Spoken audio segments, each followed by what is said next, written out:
Ah, se me olvidó, permítame. ¿Sí puedo grabar la clase, chicos? Sí. Completamente. Sí, Gracias. con regalías. Con regalías. Y yo las tengo. Créditos de estudiantes, por favor. Créditos de estudiantes. Este video fue hecho por Raúl, Alfredo, Axel, Víctor. Muy bien, chicos. ¿Sí vio los patrocinios? Todos somos youtubers. Son los patrocinadores, ustedes mismos. No tenemos patrocinio todavía. Muy bien.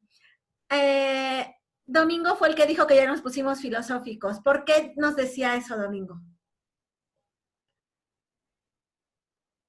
Porque, bueno, creo que, bueno, hasta donde me acuerdo, el infinito es algo que no tiene fin y que si nos ponemos a pensar en el fin, empezamos a preguntar por el comienzo. Entonces, los números son infinitos, pueden llegar hasta donde te quepa la hoja o hasta donde te alcance el aire. Entonces, el infinito es algo que, pues, en sí no se podría conocer como tal, pero se sabe que no tiene fin. Bueno, lo decía por eso. Ok, Alfredo, tiene levantada la mano. Sí, creo que es más un concepto que un valor, pero algo que sí me causó curiosidad es que no es necesario que haya un intervalo abierto de que en extremos haya infinitos para que haya infinitos números dentro de ese intervalo abierto. Por ejemplo, si el intervalo abierto es de 5 a 3, como no se incluyen los extremos, entonces los valores que cabrían ahí serían los que serían más cercanos al 3 y al 5. Entonces el más cercano al 5 sería el 4, pero de ahí el más cercano que 4 es 4.5, luego 4.9, luego 4.999 y así, hasta el infinito. Pero Así es. O sea que, bueno, en base a lo que dijo mi compañero, podríamos decir que entre cualquier intervalo, ya sea abierto o cerrado, hay infinitos números, ¿no? Sí. Una cantidad muy grande de valores. César, Alberto, ¿qué nos quiere compartir? Con respecto a eso que comenta Alfredo, que sí es cierto, hablando también de los conjuntos y subconjuntos, que o sea, dentro de este conjunto de números hay como dentro de un subconjunto de números reales que o sea, hasta inclusive en los infinitos hay infinitos más grandes, ¿no? Por así decirlo. Sí, Que de hecho tenemos ejemplos de esto con las ecuaciones para medir una parábola, me parece, que se acercan a cierto número, ¿no? Ok, Francisco. Gracias, chicos. Sí, efectivamente, más que ser un número cuantificable el infinito, y sí es filosófico, tenía razón Domingo, no es cuantificable el infinito, únicamente hace referencia o representa valores que pueden ser mucho, muy grandes, tanto como uno desee. A lo mejor para uno dice, 1000 para mí es muy grande. Pero de pronto viene un astrónomo que le gusta medir los espacios en el universo y dice, no, espérame, 1000 años luz para mí es nada. ¿Sí me doy a entender? Entonces, al darse cuenta el ser humano de que necesitaba algo que representara esas distancias probablemente, o valores mucho, muy grandes. De hecho, más adelante yo creo que sí les voy a dar una lectura de eso. Se dieron cuenta que tenían que representarlo y decidieron llamarlo infinito. Y por ahí hay una paradoja muy interesante hecha por Cantor, pero también lo vamos a ver más adelante. Ahorita nada más quería hacer referencia respecto de lo que César y Alfredo nos comentaban, también es cierto. No necesitamos irnos al extremo izquierdo o al extremo derecho para tener números infinitos. Por ejemplo, en este intervalo abierto, si les ponemos valores específicos, tal cual lo comentaban sus compañeros, del lado, no sé, supongamos que A vale, dice su compañero Alfredo, 4. Entonces, del lado derecho, para tocar el 4, existe una gran cantidad de números que pueden aproximarse sin tocarlo. Pero también del lado izquierdo, y más adelante vamos a ver que eso también se podría llamar límite, cuando ustedes se aproximan por la derecha o por la izquierda, ¿ok? Pero esos son asuntos que más adelante nosotros atacaremos. Muy bien. Ahora yo les decía, Esto surgió por este intervalo abierto que nosotros tenemos. Del lado derecho, lógicamente, no toca A, pero del lado izquierdo tampoco puede tocar a menos infinito, porque ya dijimos que hay unos infinitos más grandes que otros y unos más chicos. Por eso se le pone siempre cuando aparece menos infinito y más infinito el intervalo abierto. Aquí tenemos otro intervalo abierto que va de A a infinito y aquí observamos, tenemos un intervalo semiabierto en donde del lado derecho al número A sí lo toca, pero del lado izquierdo, por ir hacia menos infinito, no lo toca. Este también es un intervalo semiabierto, en donde tenemos que del lado izquierdo sí toca el punto, pero del lado derecho no toca ¿a quién? Al infinito. ¿Alguna duda hasta aquí, chicos? No, ninguna. Muy bien. Yo sé que parte de esto ustedes ya lo han visto. Entonces, muy bien. Otra manera de representar, observen cómo el autor, en este caso, que yo les decía que es Spivak, representa el conjunto de los números reales en negritas. Yo no voy a pasármela iluminando mis letras. ¿Cómo lo represento yo? Con doble rayita. Y no solo yo, cualquier profesor de matemáticas hace lo mismo, para representar conjuntos, en este caso en negritas. Esa es una convección matemática. Y otra manera de representarlo es a través del intervalo abierto que va de menos infinito a infinito, suponiendo que se tocan todos los valores que hay en medio de la recta, tal cual ya lo comentaba al principio, ¿ok? Entonces, en ese sentido, resulta ser que el plano cartesiano está formado por dos conjuntos infinitos, ¿cierto o no? El eje X, el eje horizontal, que va de menos infinito a infinito, el eje Y, que va igual de menos infinito a infinito, que son rectas mutuamente perpendiculares. Más adelante vamos a tal cual aparece aquí. Y esta proposición, no sé si ustedes lo recuerdan por ahí, propuesta por Cardano, se representa efectivamente a un punto. Cuando se habla de A, B, se entiende que A está en el eje X, este es el eje X, el horizontal, y B está en el eje Y. Podemos hablar de este punto que tiene componentes A, 0, este punto que tiene componentes 0, B. Y así podemos representar cualquier punto. Primer cuadrante, segundo cuadrante, tercer cuadrante, cuarto cuadrante. Muy bien. Yo sé que todo eso ya lo saben, solo lo estoy recordando. En este plano cartesiano nosotros vamos a representar a la gráfica de una función y tal cual ustedes lo mencionan. ¿Qué es la gráfica de una función? Aquí lo dice.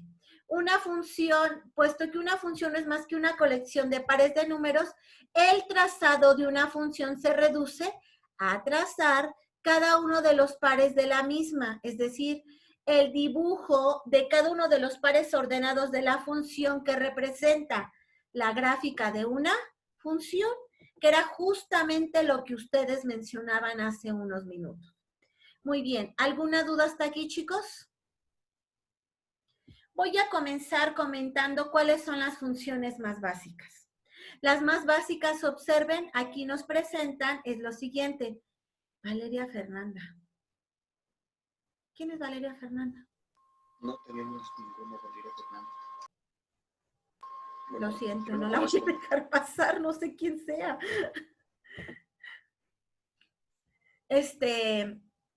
Qué mala onda, pero mejor, así nos evitamos hackers. Por eso les solicité que ustedes sí les comenté, ¿no? Con sus nombres completos. Bueno, entonces, voy a comenzar con la gráfica y la función más simple. ¿Cuál es la función, entre comillas, más simple? Una función constante. F de X es igual a C. En este caso, el eje X normalmente, como ustedes ya lo saben, representa la variable independiente. El eje Y es la variable dependiente y los autores normalmente le llaman Y es igual a F de X, ¿cierto o no? Muy bien, esto se lee F de X es igual a una constante. Como es una constante, pues puede tomar cualesquiera valores. Cuando ustedes grafican para cualquier valor de X, ¿cuánto va a valer Y? El mismo valor. Aquí toma el autor valores muy particulares en el que la constante vale 1 y en el que la constante vale menos 1/2. Hace la gráfica y observamos cómo la gráfica son rectas ¿de qué forma? horizontales. En la primera vale 1, en la segunda vale -1. Ahora, yo les comentaba que existe una regla para determinar si una gráfica representa o no a una función y se le conoce como la regla de la recta horizontal. No, vertical, perdón. Cuando esta recta toca una vez únicamente a la gráfica de la función, entonces ese trazo representa la gráfica de una función. Si la toca más de una vez, esa representación gráfica no es la de una función, sino la de una relación. Muy bien. Maestra, Dígame. perdón. Entonces, según estaba leyendo, por ejemplo, la ecuación de la circunferencia propiamente dicha es una relación, porque sí la puede tocar. Una parábola horizontal, también, si yo trazo una recta, también es una relación, ¿no? Sí. Observen, que ya sé que lo saben, pero pues ya saben, ¿no? Yo para... Muy bien. Ustedes tienen su plano cartesiano, XY. Recuerden que Y es igual a f de X. Y de pronto aparece la gráfica de una circunferencia, dice su compañero. Entonces, ¿qué me dice esta regla?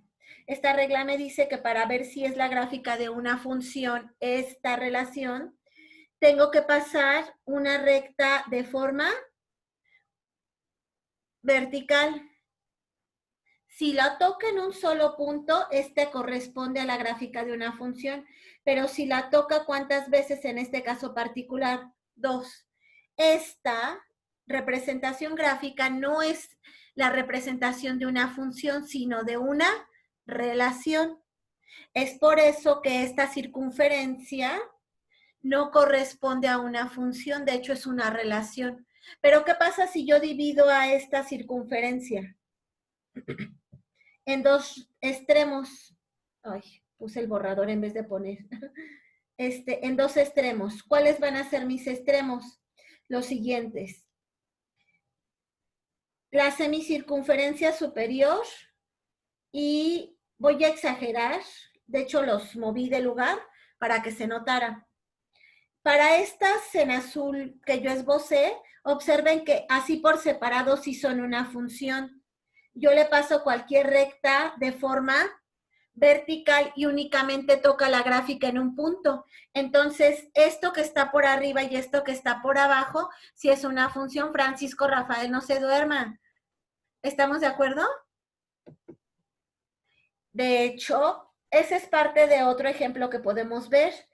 La ecuación de una circunferencia, ¿cuál es, chicos? Si está centrada en el origen, X cuadrado más Y cuadrada. Igual a R cuadrada. Si yo despejo la variable Y en términos de X, me queda Y cuadrada es igual a R cuadrada menos X cuadrada. Quito la raíz cuadrada y me queda raíz cuadrada, ¿de quién? De R cuadrada menos X cuadrada. Pero la raíz cuadrada toma dos valores, el positivo y el negativo. Cuando yo separé la gráfica, matemáticamente únicamente considero la raíz positiva. Cuando separo la gráfica inferior, considero únicamente la raíz negativa. Y así por separado sí son una función, ¿ok? Porque vamos a llegar a las funciones de tipo radicales y me van a decir, ¿no que no era una función? Sí, sí es una función. Ok, ya casi, chicos. Muy bien. Ok, regresando a los ejemplos, observemos. Aquí de forma general, esta es una función de las más básicas. F de X es igual a una constante, ¿cuál le seguiría? La función identidad. F de X es igual a C veces X. Esta ecuación tal cual aparece aquí es la ecuación de una recta. La ecuación de una recta de forma general es Y igual a MX más B, donde M representa la pendiente y B la ordenada al origen, ¿cierto o no? Vuelvo a compartir pizarra. Recordemos que de forma general, la ecuación de una recta Y o bien nuestra función f de x es igual a mx más b, donde m, ¿qué es, chicos? La pendiente. La pendiente. La pendiente. Y b, ¿qué es? La ordenada al Lo origen. total. La ordenada al origen. ¿Ok? La pendiente es el grado de inclinación que tiene nuestra recta, ya sea hacia los ejes positivos en cada uno de los cuadrantes o hacia los ejes negativos. La ordenada al origen que determina. ¿Por dónde va a intersectar en el eje de la Y, no? ¿En dónde va a intersectar el eje de las Y? Hacia dónde se está moviendo sobre el eje de las Y. Muy bien. Esa es una función. De hecho, observemos que si nosotros regresamos a las gráficas que venían, en el texto aparecen distintas rectas con distintas orientaciones, ¿verdad, chicos? En donde se podía ver claramente cómo variaba su pendiente y la ordenada al origen en estos ejemplos. Voy a cambiar de pizarra. En este caso, su ordenada al origen en todas estas rectas está en el origen de nuestro sistema cartesiano. Es decir, por eso decía que la ecuación es f de x igual a cx, porque b vale 0. Muy bien. Si nosotros generalizamos estas funciones, adivinen qué nos van a dar. Los famosos polinomios. Bueno, de hecho aquí va a manejar una observación acerca de las rectas, de qué es la pendiente, la ordenada al origen, bla, bla, bla. Yo sé que ustedes ya lo saben, ¿o es necesario que me detenga en esta parte? Por mí está bien, no sé los demás. Todo bien. Perfecto. Entonces me salto.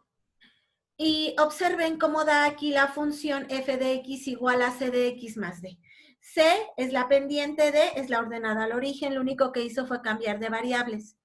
Y por acá comienza a jugar con las componentes y a llegar a algunas conclusiones. ¿Cuál sería la siguiente función? Hace unos minutos ustedes mencionaban a una función muy importante. ¿Cuál? La parábola. F de x es igual a x cuadrada. Esta es una parábola con vértice en el origen y de forma vertical, ¿verdad, chicos? Esta sería su siguiente función. Muy bien. Hasta ahorita yo no he mencionado nada del dominio. Pero muy bien, para los dos ejemplos anteriores, ¿cuál sería el dominio, chicos? Todos los números reales, ¿no? Todos los números reales.